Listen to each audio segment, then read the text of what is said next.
Good morning. That's pretty good. Let's be a little louder. Good morning. I heard you.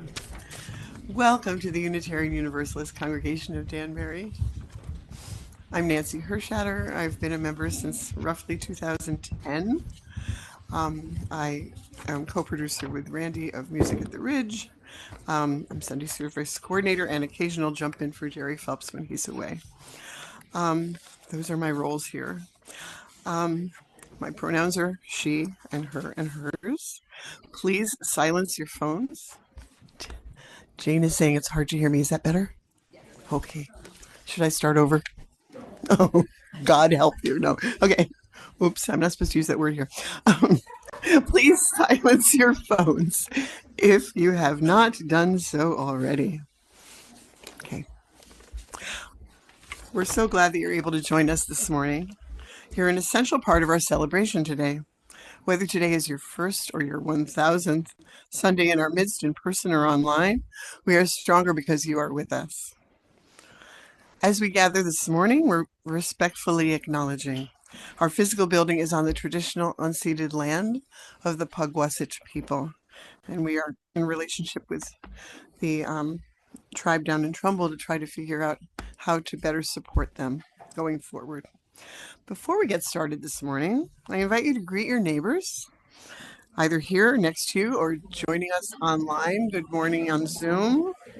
Say hello. Introduce yourself to someone you've not met. Wave across the room at old friends.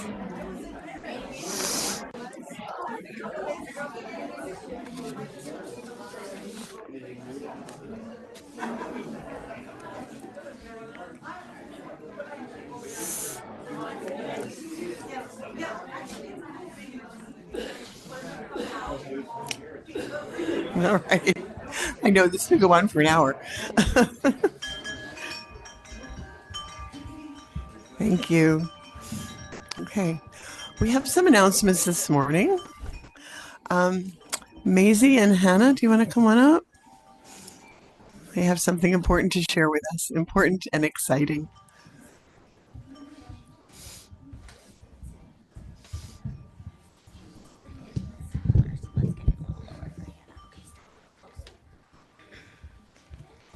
Hi everyone. The kids and I love having church downstairs. Sometimes we go outside, but we have to bring stuff with us to play with. All of the kids think it's a good idea to build a playground.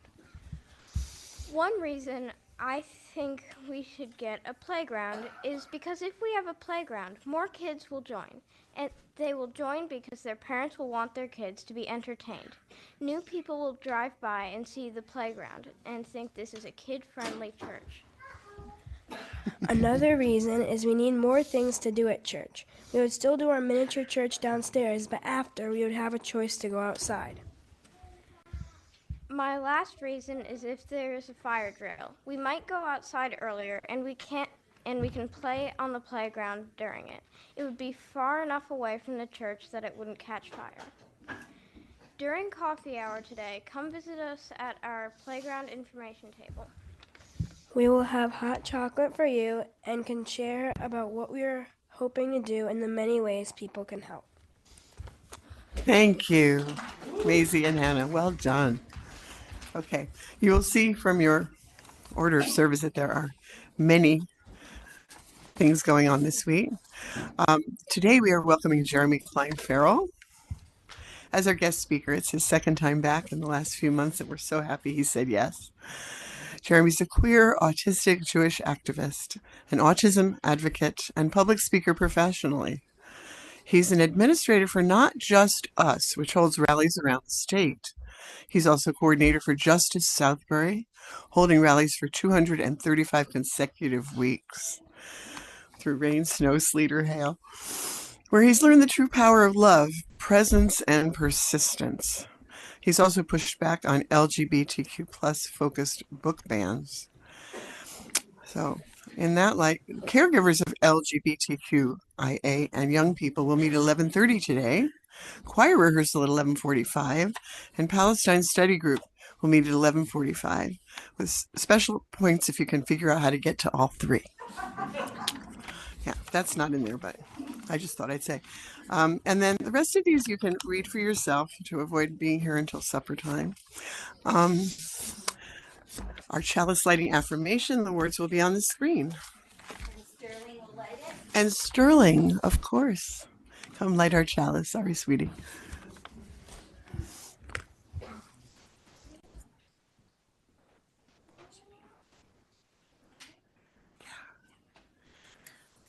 Love is the spirit of this congregation, and justice is its light.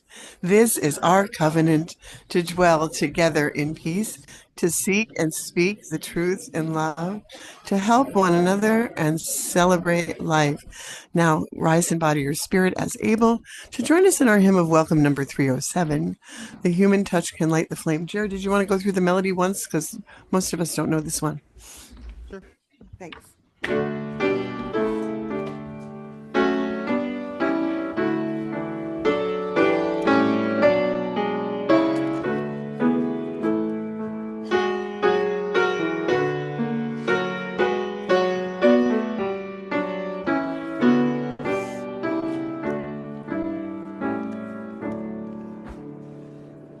A human touch can light the flame, which gives a brightness to the day. The Spirit uses mortal flame, life's vehicle for work and play. The lovers kiss, the friends embrace, the clasp of hands to show we care. The light of welcome on the face, our treasured moments all can share.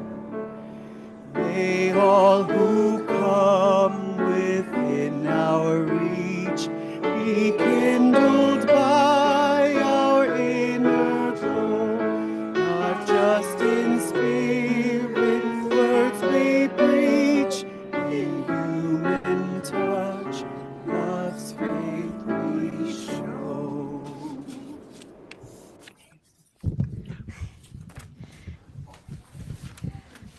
Okay, let's say together our children's affirmation. Words are on the screen. We are Unitarian Universalists. We are people with open minds, loving hearts, and helping hands. We care for the earth and each other. This morning's story is actually a picture book, but there was such a good version of it made by the BBC that I'm going to show it to you in video form, even though the video was created as a bedtime story video.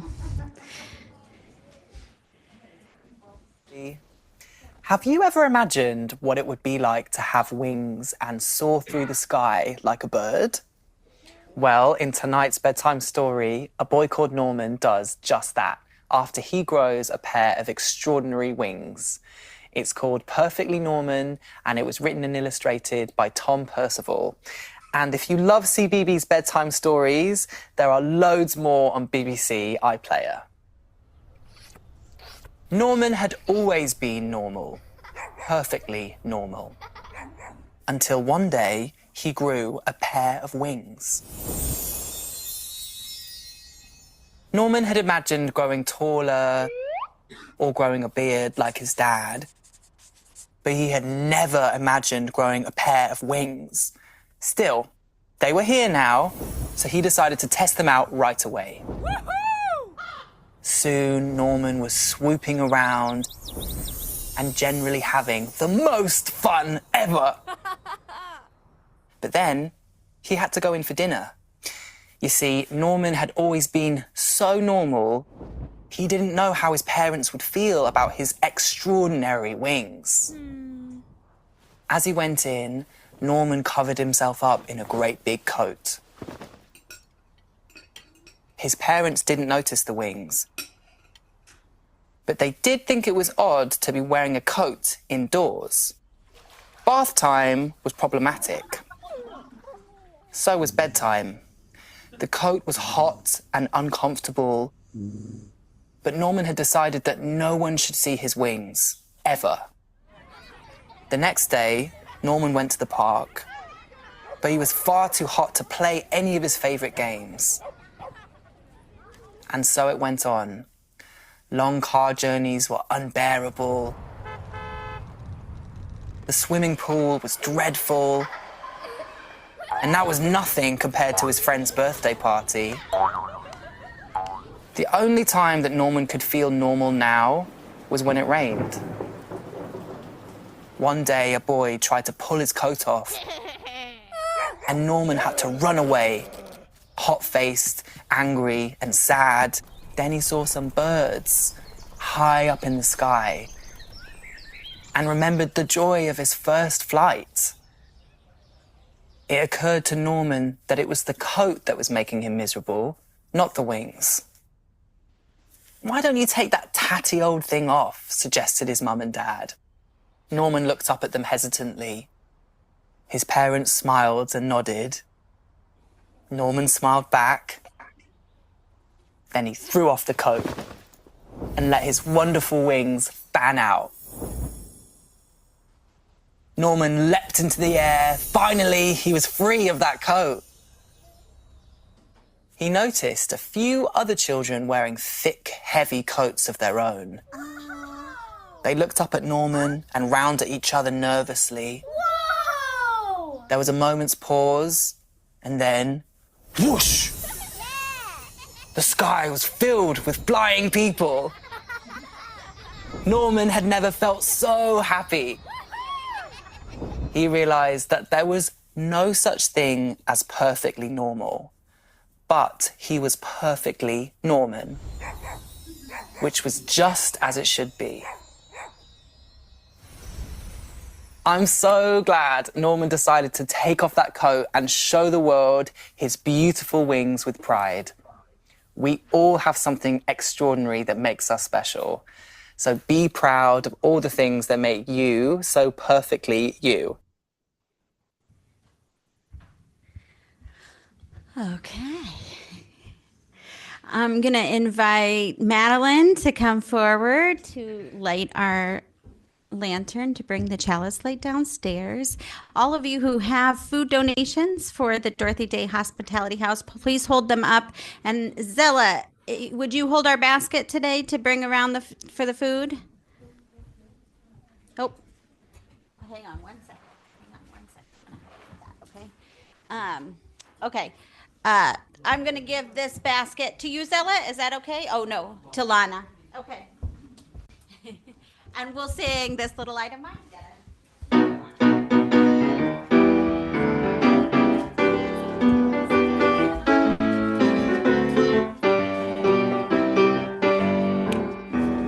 This little light of mine, I'm gonna let it shine. This little light of mine, I'm gonna let it shine. This little light of mine, I'm gonna let it shine. Let it shine, let it shine, let it shine. Everywhere I go, I'm gonna let it shine. Everywhere I go, I'm gonna let it shine. Everywhere I go, I'm gonna let it shine. Let it shine, let it shine, let it shine. Okay. We're going to go with silent milestones and then the meditation. So if you have a milestone that is very much on your heart but not ready to be spoken, I invite you to come forward and choose a stone and place it in the bowl. And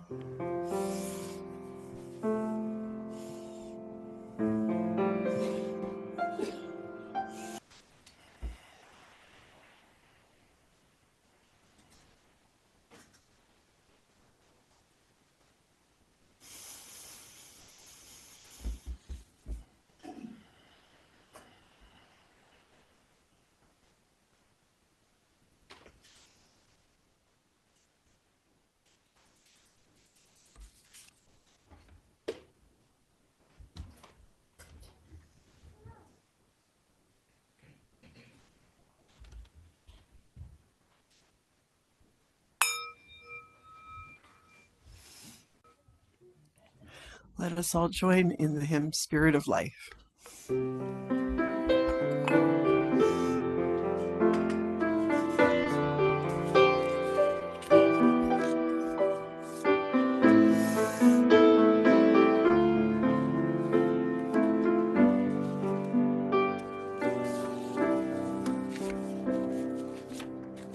Spirit of life, come unto me. Sing in my heart all the words of compassion. Blow in the wind, rise in the sea. Move in the head, giving life the shape of justice. Roots hold me close, wings set me free. Spirit of life, come to me, come to me.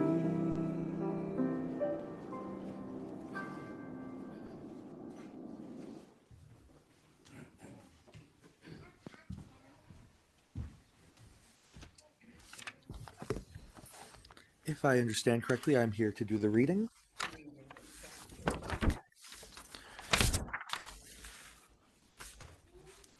So these are words from Dan Campbell, who is the lead singer of an emo punk band that I very much have a strong place in my heart for.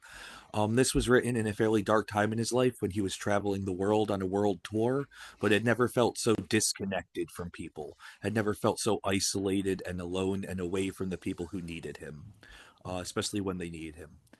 And I interpret this poem as a poem to a world that he desperately wants to connect with. Untitled 2. The world is not as big as I had once believed, and I may be smaller yet than I had ever imagined. I have loved as you have loved, and I have hurt as you have hurt. One day, your wounds will reopen, and your pain will be my pain. The current is going to carry it to me. It will wash up on my shores. Of this, I am certain.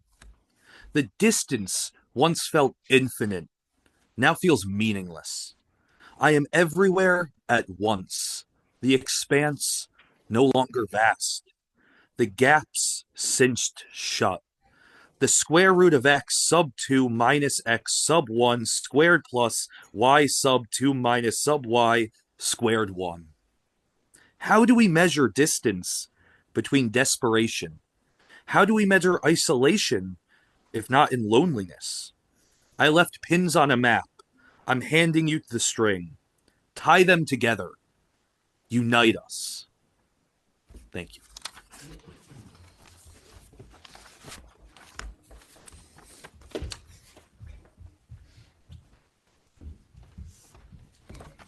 It's now time for our congregational offering. When we give our time and energy to the work of this congregation, and when we donate to its financial support, we're giving gifts to one another. Each of us gives to and receives gifts from all of our members and friends, and together we give to the community around us. To make your gift this morning, you may use the link or QR code posted in the chat or projected on the screen if you are at home. You may also mail a check to UUCD at 24 Clapboard Ridge Road, or place your donation in the basket as it comes around. And thank you all for your generosity. By the way, if you're here for the first or second time, let the basket go by. You are a gift to us just by being here.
Hello, everybody.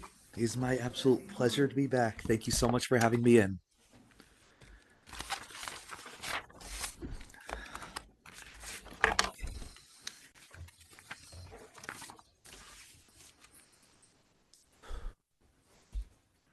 About 10 years ago, I was standing in front of the door to my parents' room, and I was truly terrified for maybe the first time in my life. Specifically, I was scared of my realization, terrified of burdening others with my realization that I could not do this alone. Earlier that night, I got in a car accident, my third one in 3 years. Nobody had gotten hurt in any of them, but it was another ton of money down the drain, another mistake I couldn't take back. I had been struggling with depression and anxiety and dark thoughts for years, but that day, standing on the side of the street, watching the other car just drive away, looking at my car totaled, I was scared. Scared of what I would do next, scared of it, how I would handle it, scared if I could handle it. I had never really been able to trust anybody with the things I was going through. I had always hid them away and acted like they were fine. It always felt easier that way. But that night, standing in front of my parents' door, I realized I could not do this alone. I needed help. I needed the people around me. So I gathered my courage and I stepped through that door and I told them what I had learned, what had dawned on me, this great realization. We need each other. Now, I had come by my lack of trust pretty honestly, as I think many of us do. Growing up, there were many situations where my trust was twisted and created in a way to hurt me. When I grew up, I really liked learning, and I liked going to school. And you think that was be a good thing. It's what I was told I was there to do. But I was also autistic and had a learning disability and a bunch of other things that hadn't been diagnosed yet. So I asked a lot of questions.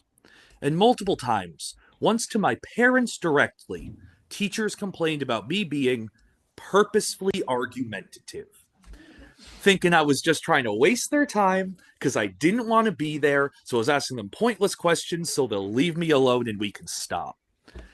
And this legitimately shook me because as a child, I was told I was there to learn.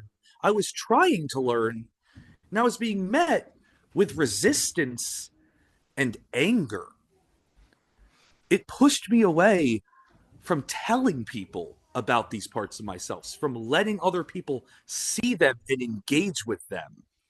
And as I grew up, more moments like this happened. Even when I wasn't willing to tell other people, trust can still find a way to hurt you. When I wasn't really willing to tell people about what I was going through, the place where I found the most solace was in music. Specifically, emo punk music. Really dramatic songs singing about their feelings loudly and proudly, and like there's nothing else in the world that could possibly matter as much as how they feel right now. And I saw a piece of myself in that. I saw something that I could connect with.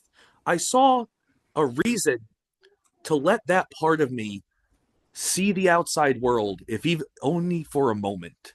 Even if nobody talks back, putting myself out there and going, this music, I'm going to let it see these parts of me, felt big. Felt like sharing myself with the world. But then, years before the Me Too movement, I watched band after band after band get outed and taken down for some pretty terrible allegations. Things that many people didn't see coming and crushed a lot of people, including me. Not only because the people I looked up to had let me down, but on a deeper level, some of the songs that I had connected to, the songs I had found hope and inspiration in, were actually songs about victims trying to rewrite the narrative. My trust had led me to complicity being complicit in the rewriting of narratives by people who I once looked up to. And I remember thinking, wow, this is what happens when I share these parts of the world with myself. I open myself up to a level of hurt that I can't even really predict or imagine.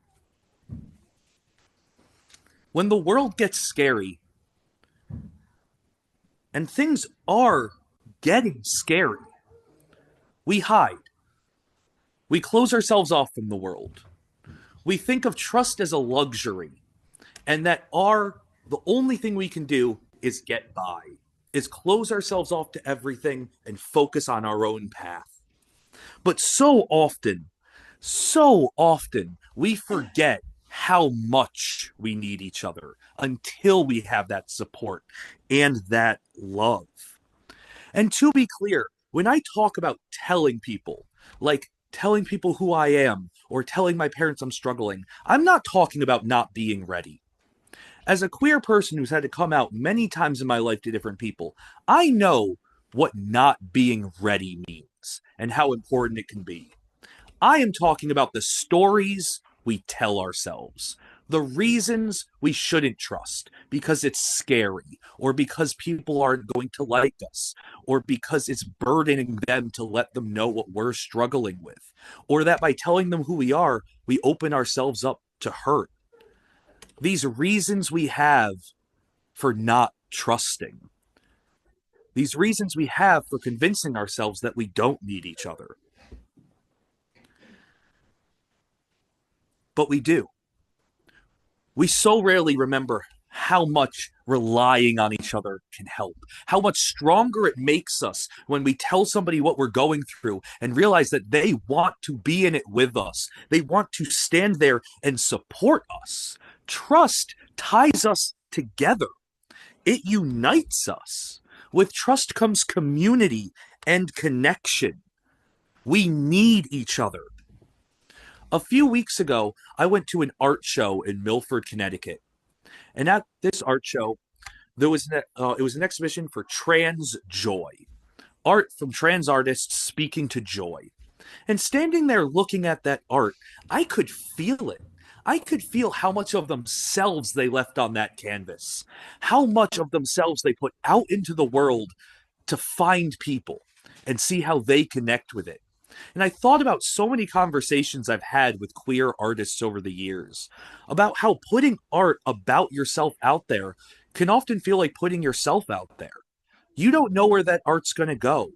It can be twisted and misused against you and the things you care about. But they did it because it was important to them to be who they were in a way that they could share with the world, to be who they were in a way that helps them find community and other people who resonate. And that's what I felt at that art show. That level of connection built on trust, that they trusted me to find these pieces and find my meaning in them. And that it took a lot of themselves to give me that opportunity. Growing up, I didn't think a lot about community in that way. In fact, there's a lot of things I avoided thinking about. One of the things I avoided thinking about was autism. I may have been autistic, but I didn't know what that meant. I didn't know what it meant for me, for the people around me, for how people think of me. And because of that, I didn't like hearing about it. It reminded me of how I was different, the different struggles I had, the extra help I needed. I didn't like hearing about the fact that I had autism. And what this did is it led me to hide from autistic people and autistic spaces. I didn't want to be around things that reminded me of pieces of myself I wasn't ready to accept. I wasn't ready to trust the world with. But at a certain point, I had this incredible realization. I was hiding myself from the only people in the world who definitionally could understand what I was going through. Certain pieces of my experience could only be understood by other autistic people, only understood by other people who have been through those things themselves. And I had been hiding myself away from the people who could understand because I was scared of being hurt. But that level of understanding is incredible, and it's meaningful, and it creates love that makes us more powerful. When I came out to my parents, I remember very simple things. What I told them, how they reacted, and that it was a positive experience. But the main thing I remember is a few days later, sitting on the front steps in front of my house, having a conversation with my mom. And she was talking about how she was so accepting and she really loves me and understands that I am different and that I'm going to work in different ways and that there's more things that she might learn about me as time goes on and that she loves me for exactly who I am. But she's scared. She's scared because she doesn't want things to be harder for me. She sees the life I'm living as an autistic kid, as a Jewish kid. She sees the world around us and how it treats those groups. And she was terrified that me being queer was just another way that I would find hurt and heartbreak in this world. I realized she had been telling herself the same stories I had, the same stories we all tell ourselves. Why it's better, why it's easier to not be yourself, to not trust the world, to be careful and to close yourself off. But the funny thing, the incredible thing, was in that moment, she was proving herself wrong.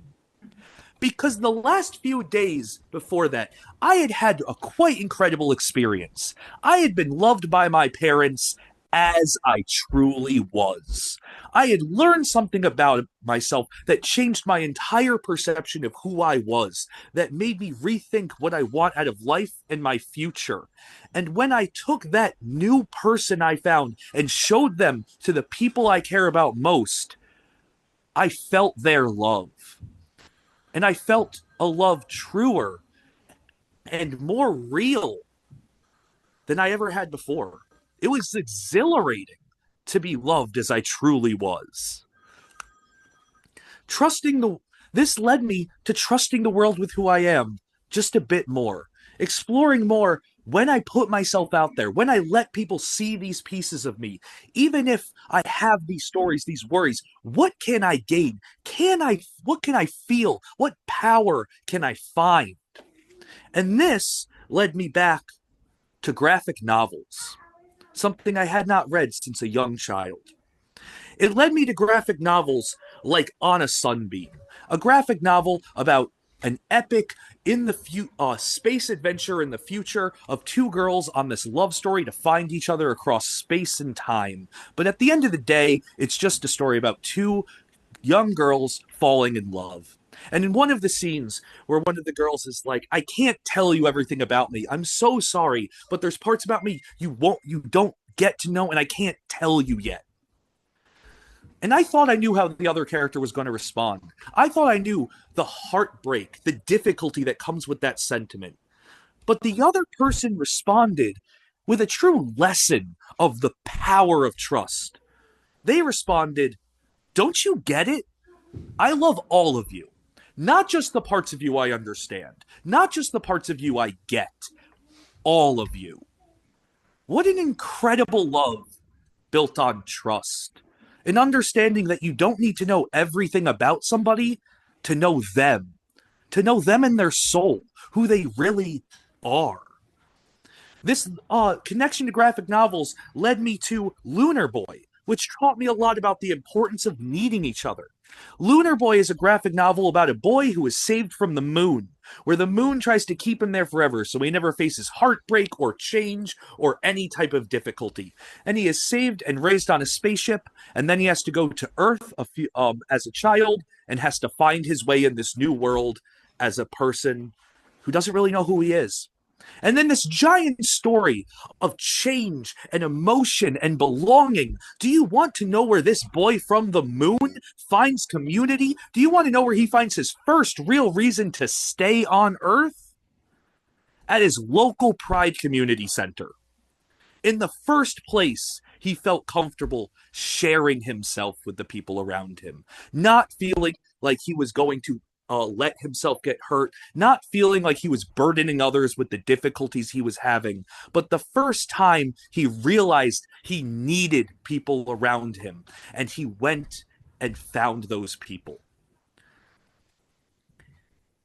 And it led me to a graphic novel called Living with Violia, a graphic novel about a girl in middle school who is suffering from a lot of worry and difficulties processing things and keeping track of things. She has anxiety, but she doesn't know she has anxiety. And much worse, she doesn't know she's having actual panic attacks. She thinks this is just how growing up as a middle schooler is. And these panic attacks eat at her in ways she can't understand or fathom for so long. And then at a certain point in the book, her anxiety is telling her, you can't do this. You are not strong enough. And she thinks about it. She stops for a second and she goes, you're right. And she opens her door. She walks down the hallway to her parents' door and she opens it and she tells them, I can't do this alone. And in that moment, I saw myself 10 years ago, standing in my own parents' room, telling them I can't do this alone. I saw everything for what it was. I saw trust as something that connects us across space and time, as a building block of humanity. I had told myself so many stories about why trust and connection weren't the most important things in the world. But at the end of the day, you can't hide from the fact that they so often are. That not being able to do this alone and needing each other is part of being human, is one of the greatest parts of being human. Trusting and feeling rewarded in that trust, feeling loved through that trust, is indescribable. We are not a burden to those we love, and trust is worth being vulnerable for. Opening that door changed my life forever. It was the beginning of something newer and better, something honest, something genuine, something where I had united with those around me, and we were in this together, fighting our battles side by side. It changed my life forever. So what is your door? Are you ready to open it? What stories are you telling yourself? And why are you telling yourself those stories? Are we ready to walk through those doors and walk through them with trust? Because I know times are getting scary. I know it's easy to shut yourself off. I know there's too much to deal with. But I do think when push comes to shove, many of us are ready. And I think those in this room are ready. We are ready to see how powerful we can be when we accept the simple, beautiful, exhilarating fact that we need each other. Thank you so much for your time today. Thank you for your trust. It's my honor to be back, and I already can't wait to be back again. Thank you so much.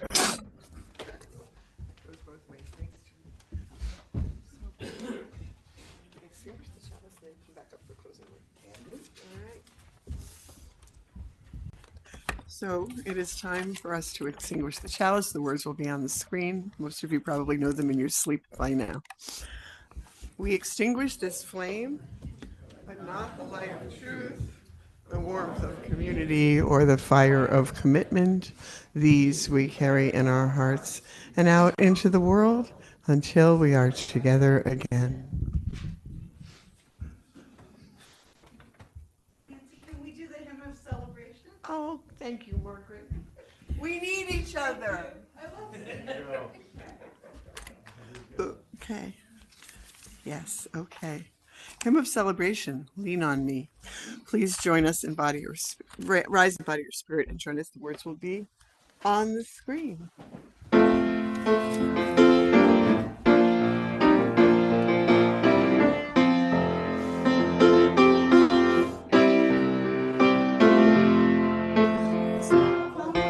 Times in our lives, we all have pain. We all have sorrow, but We know that there's always tomorrow. Lean on me when you're not strong, and I'll be your friend. I'll help you carry on. Oh, it won't be long.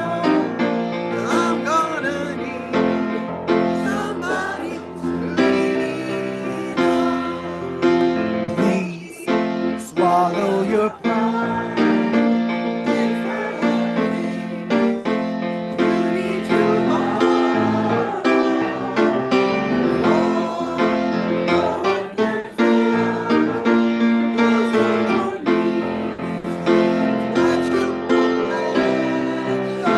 Lean on me when you're not strong. I'll be your friend. I'll help you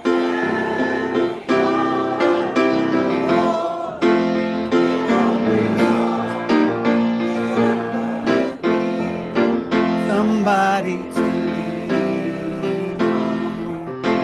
If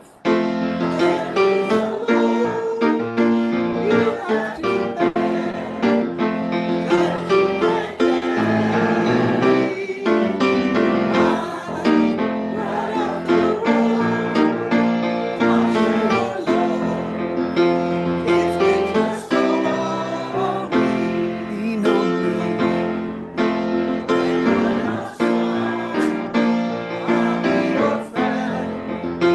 I'll help you carry on. Oh, it won't be long. I'm gonna need somebody to lean on. Just call on your brother. You need a hand. We all need somebody to lean on. Just might have a problem you'd understand. We all need somebody to lean on.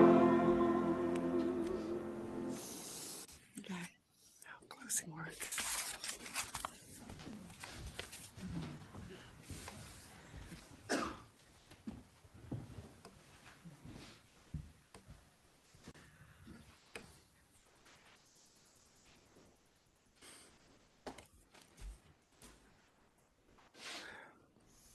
My friends, BR is a religion which, like sunshine, goes everywhere.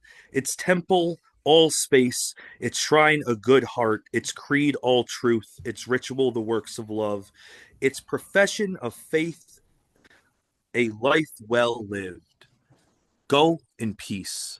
Trust each other, unite with each other, and build something greater for our future.